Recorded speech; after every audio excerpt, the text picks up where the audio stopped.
చివరిగా చెప్తున్నాను ఈ మాట.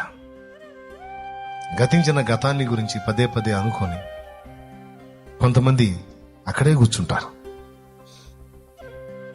దేవుడు అంటున్నాడు, విశ్వాసం ఉందా? ఉందయ్యా, అట్లయితే మళ్ళా ప్రారంభించా. జారిపడ్డావా? అక్కడే కూర్చోవద్దు. పడటం తప్పు కాదు, పడ్డ చోటే ఉంటుంది తప్పు.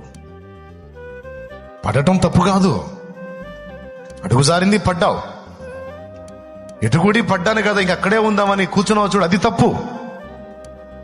ఓడిపోవటం తప్పు కాదు, ఓటమిలోనే కూర్చుండిపోయావు చూడు, మళ్ళా గెలుపు కోసం ప్రయత్నించకుండా, అది తప్పు. లే, మళ్ళీ పోరాటం ప్రారంభించావు.